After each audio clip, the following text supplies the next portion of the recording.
Bonjour tout le monde, je suis Diana Prince, et je suis une Amazone, et je vais tout vous dire. Je suis très amoureuse de mon héros qui s'appelle Steve. Steve, c'est un héros de guerre, vous savez, un vrai de vrai. Ah, salut Diana, en réalité t'es en train de dire que tu me kiffes, hein. En fait, t'es fan de Marvel dans le fond, hein.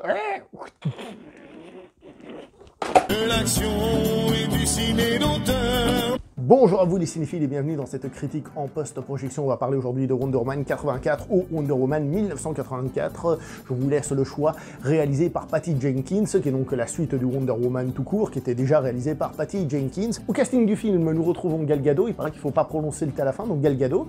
Nous avons Chris Pine, nous avons l'actrice Kristen Wiig, et nous avons le Mandalorien Pedro Pascal. Le film, on le sait, a été repoussé maintes et maintes fois, et même avant la crise sanitaire du Covid, puisqu'il avait été repoussé parce qu'il fallait retourner des scènes ou des choses comme ça, et après coup, il a été repoussé pour pouvoir sortir, et finalement, il sort sur HBO Max. Preuve un peu d'impuissance d'une certaine manière, mais voilà, enfin bref, le film est sorti. Ça faisait un petit moment qu'on n'avait pas de film de super-héros, donc c'était aussi un petit trou peut-être pour DC Warner de marquer un peu le coup, surtout que le premier Wonder Woman a été un succès, j'ai envie de dire presque surprise d'une certaine manière, puisque le film a été transformé en quelque chose qu'il avait pas forcément prévu à la base. C'était certes un film qui mettait en avant les femmes, etc., c'était très bien ça, à ce niveau-là, mais c'est un film qui a créé une mode qui a suivi derrière, qui était totalement au-delà de ce que le film Wonder Woman lui-même proposait, où la chose est allée beaucoup plus loin et dans plein de travers aussi, il faut dire les choses comme elles sont, de bonnes choses mais aussi beaucoup de travers, hélas. Chose que le premier Wonder Woman ne demandait pas, donc justement il était très attendu pour tout ça, et aussi j'étais assez curieux de voir comment justement ce nouveau Wonder Woman allait prendre cette mode qui a été créée après lui, comment il allait un petit peu réagir. Faut aussi, et pas oublier un détail, c'est que le premier Wonder Woman avait été aussi vendu, je sais pas si c'est la faute des producteurs et tout ça, mais on a vendu le film sur des mensonges, je rappelle, disons que c'était le premier film avec une femme dans un rôle de super-héros, ce qui n'est pas le cas, ni le premier film avec une femme forte, etc. Il n'empêche que, si on a plus, c'est pas un défaut, on est bien d'accord là-dessus. C'était juste pour rappeler un petit peu ce petit contexte qui fait que ce film, du coup, d'un côté, on a envie de le voir, on est curieux, et en même temps, on se demande un peu devant quoi on va être. Surtout que la bande-annonce, elle faisait un petit peu peur sur certains points. Alors j'ai vu que la première, pas la deuxième, qui paraît-il révèle beaucoup trop de choses.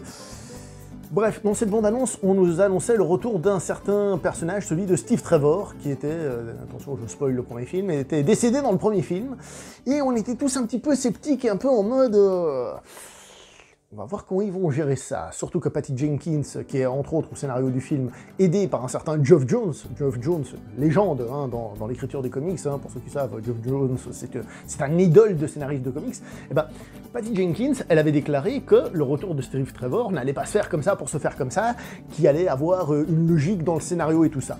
Et j'avais personnellement très peur, surtout quand on voit le début du film et qu'on voit ce qui justifie le retour de Steve Trevor, parce que vous connaissez l'expression « ta gueule c'est magique ».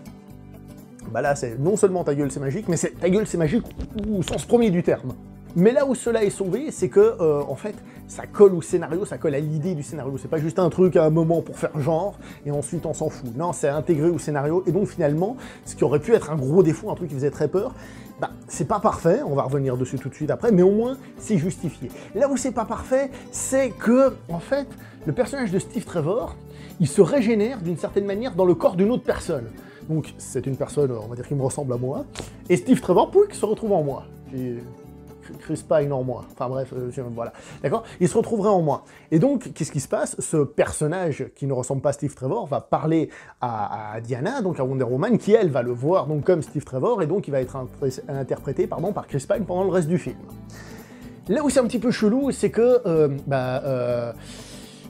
déjà, elle a pas trop de doutes, elle le voit, oh c'est génial, c'est trop bien, tout c'est génial, on passe la soirée ensemble, on fait wouhou, on se fait plaisir et tout ce qui va avec.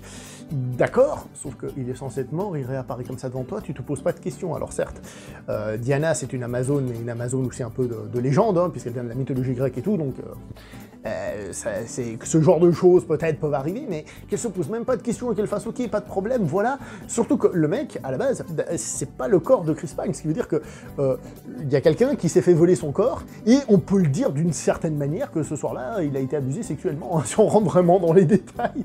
Oui, je sais, j'abuse peut-être un peu là-dessus, mais c'est pour dire que si on réfléchit, on peut aller assez loin dans ce délire. Et bref, j'étais un petit peu perturbé là-dessus. Voilà, ça c'est la globalité sur le personnage de Chris Pine, on va quand même pas se mentir, s'il est revenu, c'est aussi parce que l'alchimie entre les deux personnages fonctionnait très bien dans le premier, c'était une des choses qui avait bien fonctionné dans le premier, même si ça a été critiqué par certaines personnes, mais c'est ça qui a fait qu'il fallait qu'il revienne, c'est ça qui justifiait ça. Chose aussi intéressante à remarquer avec le personnage de Chris Pine, c'est que justement, il est là pour répéter aussi une chose qu'on avait dans le premier film. Dans le premier film, on avait le personnage de Wonder Woman, Diana, qui arrivait dans le monde des humains, des hommes, hein, et qui était un petit peu perdu, et donc il y avait le côté un petit peu comique, le côté un petit peu les visiteurs, si vous voulez.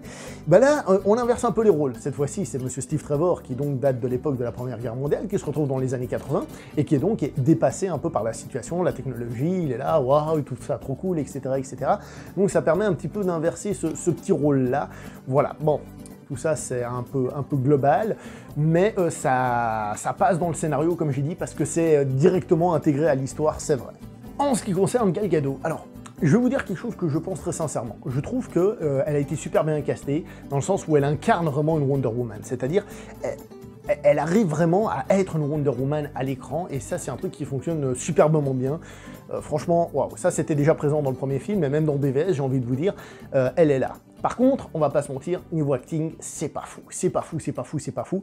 Et vu que ce film demande pas mal d'acting au personnage, c'est-à-dire que c'est peut-être moins une femme d'action pure et dure, c'est plus un personnage qui va justement passer par différentes phases d'émotion et tout, je dois vous avouer que au début, c'est vraiment difficile, hein, c'est vraiment difficile. Elle fait des efforts, mais c'est pas ouf, et le problème c'est que c'est le personnage principal.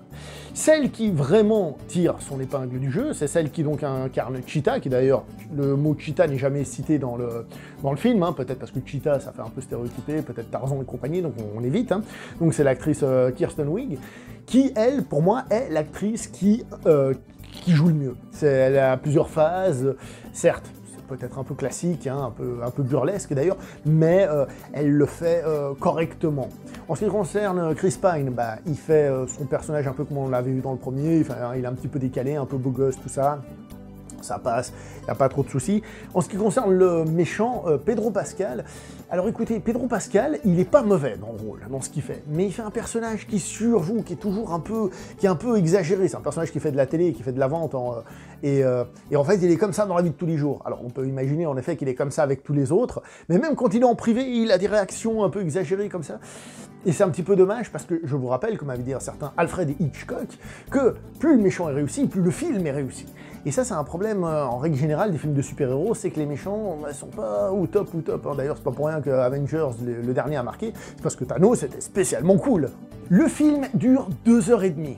Et je veux pas vous mentir, c'est long 2h30. Hein. C'est vachement long pour ce genre de film. Là, c'est pas tant que l'histoire aurait pu être raccourcie, parce que justement le personnage de Cheetah, c'est quelqu'un qui va sombrer dans le côté obscur, donc on va avoir une évolution, il faut pas que cette évolution soit trop rapide, donc à ce niveau-là, c'est bien. Et pendant ce temps-là, on profite pour nous placer des autres personnages et tout ça, donc j'ai pas forcément l'impression que cette histoire-là aurait pu être racontée de manière plus courte, mais cette histoire-là est trop longue et pas forcément toujours passionnante à tous les niveaux. Et les 2h30, croyez-moi, on les sent passer. Et je vous parle pas du final. Allez, je vous parle du final très rapidement. Le final qui est censé être le climax du film, j'ai trouvé ça raté. Alors la question c'est est-ce que je vous raconte, parce que forcément ce serait partir dans du spoiler, tout ça. Il y a un final sans action, on va dire, vraiment le final, où on n'y croit pas une seconde, où le personnage de Diana fait une espèce de discours à travers le monde et tout le monde va faire « ouais, t'as trop raison », alors que dans la réalité on ferait « non. » Même dans un film positif, un film qui se veut coloré, années 80, tout ce que tu veux, on n'y croirait pas une seconde. Voilà, ça c'est un des gros défauts, c'est la fin. La fin est pas intéressante du tout. Je parle vraiment du gros final. J'étais absolument pas dedans, malgré hein, la super musique de Hans Zimmer qui accompagne tout le film et qui franchement, c'est peut-être pas sa meilleure composition, mais tu sens que dans le film ça fonctionne superbement bien quand même. Alors, les années 80. Alors au tout début, on est sur l'île de, comment elle s'appelle déjà, Themyscira, hein. Donc on a eu les 3 premières minutes qui étaient dispo sur internet, vous pouvez les regarder, hein. On nous montre ces Jeux Olympiques en mode Amazon extraordinaire. D'ailleurs, c'est un petit peu dommage qu'ils aient pas pris certaines actrices, athlètes, pour faire certains trucs réellement, parce que tout est fait, on va dire, à coup de câble, à coup de fond vert et tout ça. C'est un petit peu dommage que des fois, on n'ait pas des choses qui soient juste réellement faites, visuellement, que ça tape un peu plus à l'œil. Mais bon, ça c'est un détail, on arrive dans les années 80. Et au début, les années 80, c'est montré de manière un petit peu stéréotypée, un petit peu colorée, tout ça c'est cool et tout. Le problème, c'est que, en fait, l'histoire du film aurait pratiquement pu se passer à n'importe quelle époque. Ça aurait pu se passer de nos jours, ça n'aurait rien changé à ce niveau-là. Peut-être un petit peu, parce qu'à un moment donné, on nous rappelle la guerre froide, j'allais dire la guerre mondiale, la guerre froide, et là on se dit, ah oui, c'est vrai, on est dans les années 80. Parce que ce que je veux dire par là, c'est qu'à bout d'un moment, j'ai complètement oublié que ça se passait dans les années 80. C'est sorti de ma tête. Après, j'ai fait, ah oui, c'est vrai, c'est dans les années 80, j'ai oublié. C'est dire à quel point c'est pas très utile comme truc. Alors oui, ça aide à certaines blagues avec Steve Trevor, ok, à certains moments, mais d'un point de vue histoire, scénario, ça apporte pas grand-chose, et même ça apporte une contradiction dans l'univers d'ici, puisque justement dans Man of Steel, quand on a Superman qui arrive et tout, bah, on parle vraiment d'aucun événement, et l'événement qui se passe dans ce film, c'est quand même un gros événement. Alors oui, on peut dire que le personnage peut-être était un peu discret, même si comme je vous ai dit, elle parle à toute la planète à la fin. Enfin, et ça pose des petits soucis déjà. Mais bon, c'est surtout le fait que les années 80, en tant que telles, n'apportent pas grand-chose, je trouve. Les scènes d'action, j'en ai compté 3 dans le film. 3. C'est un film de 2h30, hein. 3. C'est pas beaucoup, hein. Alors bon, il y a la scène d'intro, qui peut être considérée comme une scène d'action, évidemment, hein. Mais à part ça, j'en ai compté 3, et une autre, c'est, on va dire, la deuxième scène d'intro, c'est-à-dire, comme je vous ai dit, les Jeux Olympiques, ensuite on est dans les années 80, et là on a Wonder Woman qui fait une présentation. Alors un truc que moi j'adore, c'est pas le cas de tout le monde, mais moi j'aime bien que lorsqu'on introduit un super-héros, on réintroduit un super-héros, on nous rappelle que c'est un super-héros qui sauve des gens de la vie de tous les jours. Et là, ce personnage de Wonder Woman, tel un Superman version Richard Donner, arrive et sauve des gens de la vie de tous les jours. Elle sauve quelqu'un qui va se faire écraser, etc., etc. Et elle arrive sur un braquage dans un centre commercial, la scène du centre commercial. Elle est là, elle est présente, et ça c'est cool pour la présentation, même si après le braquage en lui-même, déjà là on peut y voir deux, trois petits trucs un peu particuliers, c'est qu'on voit que le personnage est vraiment présenté comme un Superman qui va avoir un enfant, qui va lui faire un petit clin d'œil ou des trucs comme ça, alors que le personnage se veut être un peu ninja, secret, discret, peut-être justement pour essayer de coller à ce que je vous ai dit tout à l'heure, l'arrivée de Superman dans Man of Steel, etc. Mais bon, en même temps il y a tout le monde qui l'a vu, un petit peu particulier tout ça on va dire, mais ouais, jusque là ça va, première scène d'action. La deuxième, il faut attendre 1h20, hein. Donc à l'époque, hein, quand j'étais jeune, et que les films faisaient dans les 1h30, hein, faut attendre 1h20 pour la deuxième scène d'action. La scène d'action qu'on entrevoit dans la bande-annonce de l'autoroute. Hein. Alors, en elle-même, je l'ai trouvée correcte, cette scène, mais il y a un défaut dans le film, et je vais prendre une scène qui n'est pas une scène d'action pour vous donner l'exemple. Au bout d'un moment, il y a le personnage de, moi je l'appelle Cheetah tout le temps, mais c'est le personnage de, comment ça s'appelle, Barbara, qui se fait à nouveau, on va dire, accosté par un gars qui avait déjà été très violent avant dans le film, un mec qui mérite de se prendre des claques et tout ce qui va avec. Et là justement, maintenant elle est devenue super balèze et tout, et le personnage, semble-t-il, veut la prendre, et elle, poum, elle le bloque. Seul souci, c'est la mise en scène. C'est-à-dire, le mec, il est filmé comme moi, il fait on voit rien. Quant à elle, on voit juste qu'elle est comme ça, regard très sûr d'elle et tout, et on voit les mains de l'autre qui sont ici, donc pas les miennes, hein, le mec en face, ses mains sont là, d'accord, et on comprend, mais sans le voir, qu'en fait elle lui a bloqué les mains, elle lui tient les mains comme ça, poum, super fort, et que lui il peut pas bouger. Mais le problème c'est qu'on ne le voit pas. Et ça, c'est ce qu'on retrouve aussi dans certaines scènes d'action du film, dont celle de l'autoroute. Il y a des trucs, à des moments, on comprend ce qui se passe, parce que globalement on comprend, mais c'est pas bien mis en image. C'est pas hyper grave, mais c'est pas bien mis en image, et du coup ça tique un peu, ça fait un petit peu... ouais, c'est dommage. C'est pas forcément un truc de ouf, mais voilà, ça pique un peu les yeux. Et ensuite, il y a une scène qu'on voyait aussi dans la bande-annonce. J'ai l'impression que la bande-annonce, elle révélait déjà trop de choses. Alors s'il y avait en plus une autre bande-annonce, je vous laisse pas imaginer, c'est le combat entre Cheetah et Wonder Woman qui... alors, il a été filmé dans un truc super sombre, et je pense que c'est pour cacher tous les effets spéciaux qui sont pas très réussis, et entre autres le personnage de Cheetah, quand il devient Cheetah, qu'on n'appelle pas Cheetah dans le film. Parce que honnêtement, c'est sombre, c'est pas très clair, alors que ça devait être l'affrontement, the duel, et ben... le fait que ce soit sombre, ça aide pas. Et là, je reviens sur les principes de mise en scène que j'ai dit tout à l'heure, là, les petites erreurs. Il y en a plein à des moments. Franchement, c'est pas oufissime. Et ben, ça se ressent. Un petit mot sur l'utilisation de l'armure d'or. L'armure d'or qui fait un peu Senseiya, mais qui est une armure qui est apparue pour la première fois dans le comics que je suis sûr que vous connaissez, donc Kingdom Come, qui est là, qui est utilisée. Alors, son intro, elle a fait un petit peu au bol. Ah bah tiens, tout d'un coup, j'ai envie de parler d'un truc. Ah bah tiens, je te l'explique. Vas-y, bon, c'est bon, t'as fini de parler de ça, on peut revenir à l'histoire. Et le problème, c'est qu'elle est sous-exploitée. C'est vraiment dommage, parce que elle aurait pu être très belle, mais comme c'est dans le combat contre Cheetah, où c'est tout sombre et tout, et l'utilisation en tant que telle est pas assez ouf, c'est vraiment dommage, parce que voilà. Et en plus, qui plus est, le personnage de Diana, tant qu'on y est, donc de Wonder Woman, elle laisse tomber son bouclier et son épée, hein, je rappelle, c'est une Amazone de la mythologie grecque, quoi, je veux dire, c'est pas un enfant de cœur. Elle laisse tomber tout ça, elle utilise son diadème comme un boomerang, chose qu'elle utilise aussi dans les comics, et elle utilise son lasso de la vérité. Ok, d'accord, ça c'est cool, mais du coup, encore une fois, elle est pas assez virulente et peut-être un peu trop supermanisée, je dis ça aussi par rapport à ce combat-là. Donc les scènes d'action, il y en a peu, et puis il y a une autre scène d'action, alors je vous explique, quand j'ai dit 3, en gros, il y a les 2 scènes d'intro que je compte pas trop passer de l'intro, et ensuite il y en a encore une autre, je vais pas tout vous raconter, mais voilà, ce sont des scènes d'action qui à la fin se rapprochent un petit peu plus, mais au début, il faut vraiment du temps pour que ça vienne. Ce qui nous explique aussi un truc sur le film, c'est que c'est un film qui est assez proche finalement d'un blockbuster, j'ai envie de dire quelconque, mais c'est pas forcément un défaut, c'est-à-dire un film dans lequel on a le personnage de Diana Prince, hein, dans la vie de tous les jours, et on va la suivre par rapport à une histoire, par rapport à une espèce de petite enquête. En fait, on est presque plus proche d'un film normal, peut-être un film non de super-héros, mais toujours blockbuster, vous voyez ce que je veux dire, mais qui sort forcément du cadre du film de super-héros où on doit voir le super-héros tout le temps. Alors, ce n'est pas non plus une construction comme le film de Richard Donner par rapport à Superman, où le Superman va arriver peu à peu et on y arrive et c'est une espèce de moment important. Là, c'est juste que le personnage on développe d'autres choses autour. Comme je vous ai dit, le film est très long, j'ai trouvé que le film était très long. Et là, où dans le premier film, il y avait aussi une attente, mais quand elle arrivait dans le No Man's Land, là, c'était waouh, glorification géniale. Bah là, en fait, la vraie première scène d'action, donc celle de l'autoroute, on va dire, on a déjà vu dans la scène d'intro le personnage, c'est pas aussi beau, c'est pas aussi étincelant, c'est pas le moment où on se dit waouh, trop fort. C'est un petit peu dommage.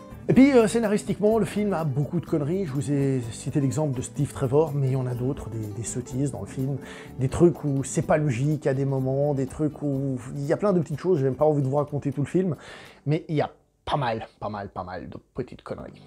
On va pas se mentir. Vous voulez un exemple, hein? La Maison Blanche, c'est pas très surveillé, par exemple. Le méchant, donc interprété par Pedro Pascal, qui doit toucher les gens pour pouvoir faire son truc, et qui à un moment donné va se dire « Ah, grâce à la télévision, je peux toucher les gens ». Avec le méchant, normalement, on est censé pouvoir faire une fois son pouvoir, utiliser une fois son pouvoir, et le personnage de Cheetah va le faire 2 fois. À un moment donné, ils vont voler un avion dans un musée, puis l'avion, bah, il est là, il est disponible, il a de l'essence, il a de quoi s'envoler, tout est là, tout est prêt pour que tu puisses le voler, c'est à portée de main. Et Steve Trevor, qui était pilote il y a très longtemps, bah là, il arrivera à piloter l'avion, il n'y a pas de souci. Bref, il y en a plein d'autres des comme ça, il y en a plein de petites conneries comme ça, partout, à gauche, à droite. Bon, allez, maintenant la partie qui fâche, le fameux néo-féminisme. Est-ce que c'est un film qui dit que tous les mecs sont des cons, des salauds, machin, un truc bidule comme font pas mal de films?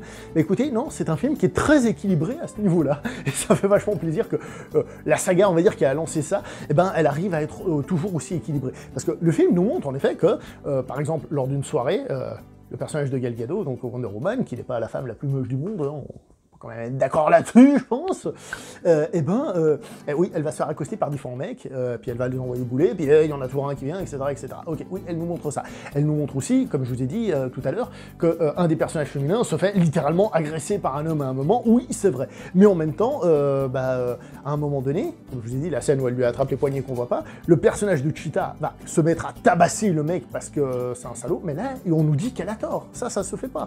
Donc, en règle générale, le film est un équilibre là-dessus, et c'est un équilibre qui est tellement bienveillant, qui dit que, bah oui, il y a des abus, bien sûr, il y a des abus d'un côté et de l'autre, hein, il y a des conneries d'abus, et en fait, le but, c'est juste de savoir vivre correctement tous ensemble et qu'on arrête de se faire chier. Donc à ce niveau-là, le film, je l'aime. Voilà, tout simplement. Ça fait plaisir de voir un film qui a un message cohérent et qui veut dire quelque chose. Ça fait vraiment plaisir.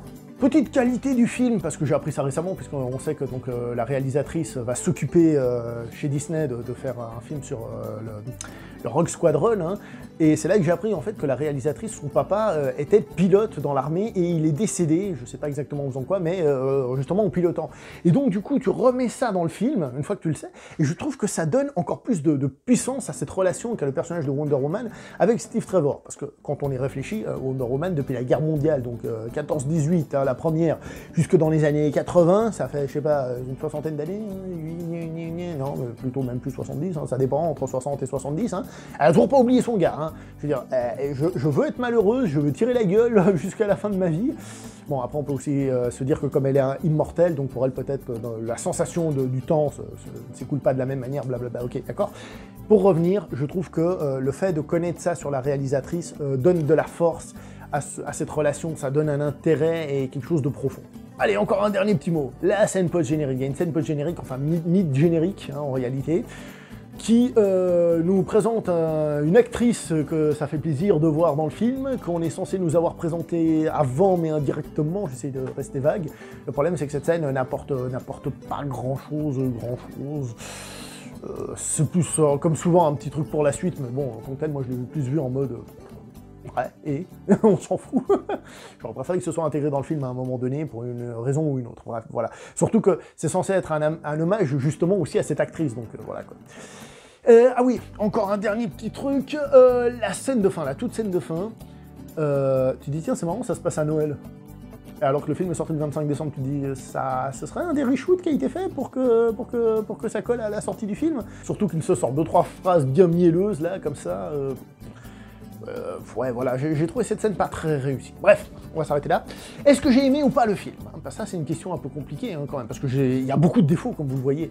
Que la réalisation des scènes d'action soit pas parfaite, ça me dérange, certes, mais c'est pas le plus gros défaut d'un blockbuster du genre. Tu sais que tu regardes pas ce genre de film pour regarder des vraies bonnes scènes d'action. Si jamais vous le saviez pas, hein, bah, je vous l'informe. Le problème du film pour moi, c'est qu'il est trop long. C'est justifié pour certains trucs, mais au bout d'un moment, on s'emmerde. Comme j'ai dit, le final j'étais absolument pas dedans, et à 2-3 moments, je trouvais que ça s'étirait en longueur, et il y a des ratés un peu trop récurrents. Cependant, la musique est cool, c'est un blockbuster, ça fait plaisir de revoir un blockbuster, même si c'est pas au cinéma, un truc moderne et tout. Voilà, quoi. Malgré tout, j'ai plutôt apprécié j'ai apprécié une bonne partie, mais j'ai aussi été déçu. Pour tout vous dire, je trouve que c'est un film très moyen. Voilà, c'est ça, c'est un film très moyen. Mais bien sûr, vous avez le droit d'aimer, vous. J'espère même que si vous le voyez, vous allez passer plutôt un excellent moment. Moi, je suis vraiment... Voilà. On se voit prochainement pour une prochaine vidéo. N'oubliez pas le like, s'il vous plaît, hein, si vous avez aimé. Le partage, hein, je compte sur vous pour aider à partager. Pourquoi? Déjà, parce que ça permet aux gens d'entendre parler de ce film, peut-être de décider de mettre de la thune ou du temps ou pas, et aussi parce que ça aide à la chaîne à se faire connaître, tout simplement. Merci beaucoup. Et les commentaires, évidemment, dans la joie, la bonne humeur, pour partager un petit peu tout ça sur le film. Allez, portez-vous bien. Ciao tout le monde. Yo! De l'action et du ciné d'auteur.